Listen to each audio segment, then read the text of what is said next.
Christian ஏரியாவா பார்த்து போட்டிடுறீங்க, கரெக்டா கிறிஸ்டின் ஜோசப் ஸ்டாலின் பதிவு செய்றீங்க, கரெக்டா அந்த இது ஜெபமாலை எடுத்து வெளியே போடுறீங்க, இப்ப மண்டிட்டு நடக்கிறீங்க.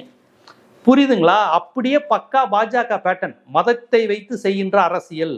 நான் உங்காளு, நான் இந்த மதத்தை சேர்ந்தவன், இதை சொல்லி செய்கின்ற பாஜகவின் அரசியல்.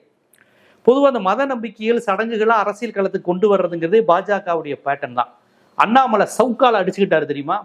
அது சவுக்கு, அது ரொம்ப ஈஸியானது, வழி இப்போ வராதுன்னா நிறைய பேர் சொன்னாங்க. என்ன வேணாலும் இருக்கட்டும், அவர் அப்படியே சவுக்கால் அடிக்கிறாரு. கரெக்டா 8ஆவது ரவுண்ட்ல ஒருத்தர் வந்து கட்டிப்பிடிச்சு போதும் தலைவாங்கிறாரு.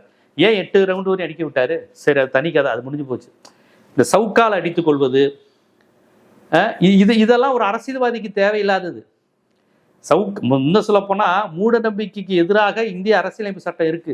சவுக்கால் அடித்துக் கொள்வதை இந்திய அரசியலமைப்பு சட்டம் ஏற்றுக்கொள்வதில்லை. நெருப்பில் இறங்கி பூக்குழி இறங்குறதுன்னு சொல்லுவாங்க, நெருப்புல இறங்குறது, அது அரசியலமைப்பு சட்டம் ஏற்றுக்கொள்வதில்லை.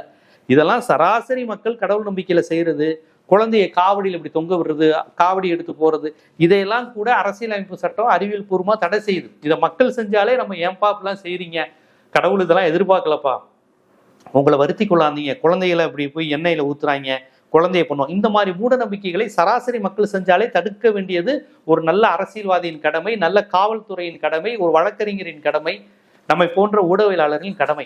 ஆனா இப்ப அரசியல்வாதிகளே பாருங்களேன், கடைசி நேரம் அந்த கடவுள் நம்பிக்கை, பிரேயரு, அந்த என்ன சொல்றது, நேர்த்திக்கடன் செலுத்துறது, இதையெல்லாம் ஒரு விஷயமாக்கி ஓட்டு கேட்கிறாங்க பாருங்க.